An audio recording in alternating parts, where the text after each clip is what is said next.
Clip number 738۔ اس clip میں آپ قرآن پاک کی سورہ کہف کی آیت نمبر 19 سے 21 تک کی تلاوت، ترجمہ اور تفسیر قرآن صراط الجنان سماعت فرمائیں گے۔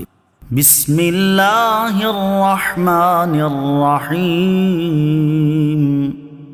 ترجمہ: اللہ کے نام سے شروع جو نہایت مہربان رحمت والا ہے۔ وَكَذَلِكَ بَعَثْنَاهُمْ لِيَتَسَاءَلُوا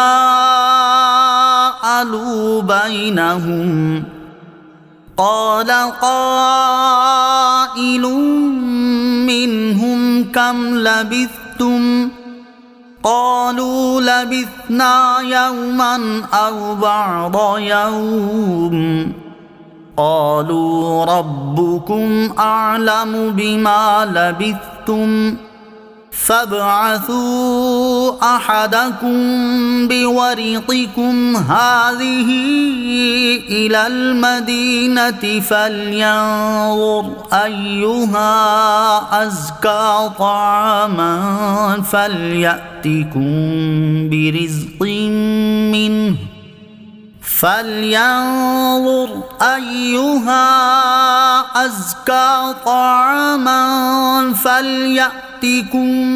برزق منه وليتلطف ولا يشعرن بكم أحدا إنهم إن يظهروا عليكم يرجموكم أو يعيدوكم في ملتهم ولن تفلحوا إذا أبدا۔ ترجمہ: اور ویسا ہی ہم نے انہیں جگایا تاکہ آپس میں ایک دوسرے سے حالات پوچھیں۔ ان میں سے ایک کہنے والے نے کہا، تم یہاں کتنی دیر رہے ہو؟ چند افراد نے کہا کہ ہم ایک دن رہے ہیں یا ایک دن سے کچھ کم وقت۔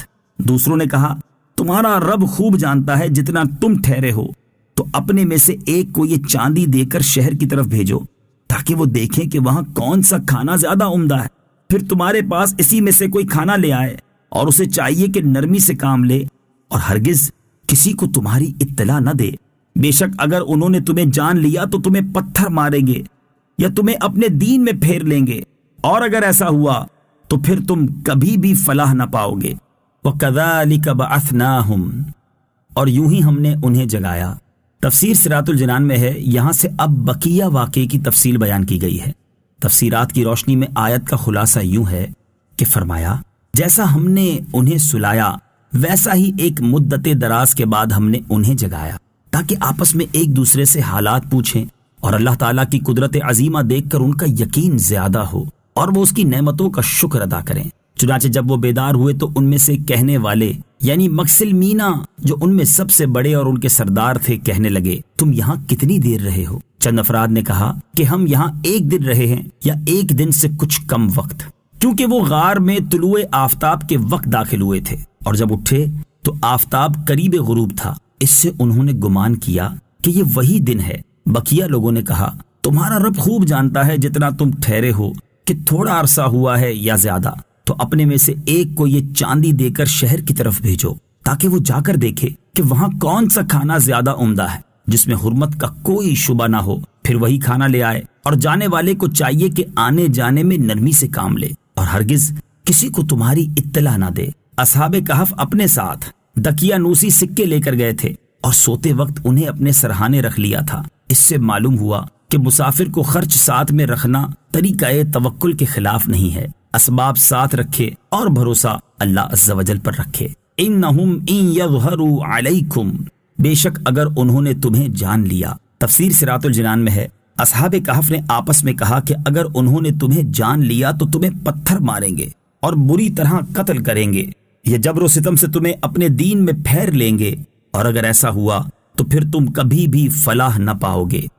وَكَذَلِكَ أَعْثَرْنَا عَلَيْهِمْ لِيَعْلَمُوا أَنَّ وَعْدَ اللَّهِ حَقٌّ وَأَنَّ السَّاعَةَ لَا رَيْبَ فِيهَا إِذْ يَتَنَازَعُونَ بَيْنَهُمْ أَمْرَهُمْ فَقَالُوا ابْنُوا عَلَيْهِمْ بُنْيَانًا ربهم أعلم بهم قال الذين غلبوا على أمرهم لنتخذن عليهم مسجدا۔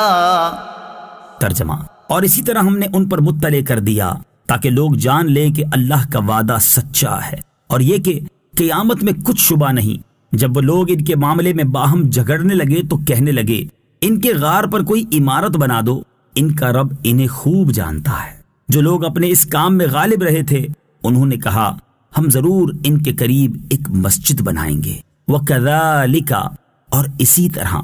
تفسیر صراط الجنان میں ہے، ارشاد فرمایا کہ جیسے ہم نے اصحاب کہف کو جگایا تھا، اسی طرح ہم نے لوگوں کو دقیانوس کے مرنے اور مدت گزر جانے کے بعد اصحاب کہف کے بارے میں مطلع کر دیا تاکہ تمام لوگ اور بالخصوص بیدروس بادشاہ کی قوم کے منکرین قیامت جان لیں کہ اللہ عز و جل کا وعدہ سچا ہے، اور یہ کہ قیامت میں کچھ شبہ نہیں۔ پھر اصحاب کہف کی وفات کے بعد ان کے ارد گرد عمارت بنانے میں لوگ باہم جھگڑنے لگے تو کہنے لگے ان کے غار پر کوئی عمارت بنا دو، ان کا رب عز و جل انہیں خوب جانتا ہے۔ جو لوگ اپنے اس کام میں غالب رہے تھے یعنی بیدروس بادشاہ اور اس کے ساتھی، انہوں نے کہا ہم ضرور ان کے قریب ایک مسجد بنائیں گے جس میں مسلمان نماز پڑھیں اور ان کے قرب سے برکت حاصل کریں۔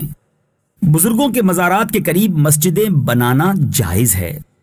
اس سے معلوم ہوا کہ بزرگوں کے مزارات کے قریب مسجدیں بنانا اہل ایمان کا قدیم طریقہ ہے، اور قرآن کریم میں اس کا ذکر فرمانا اور اس کو منع نہ کرنا اس فعل کے درست ہونے کی قوی ترین دلیل ہے۔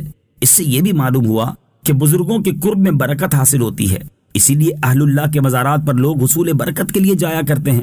قبروں کی زیارت سنت اور موجب ثواب ہے۔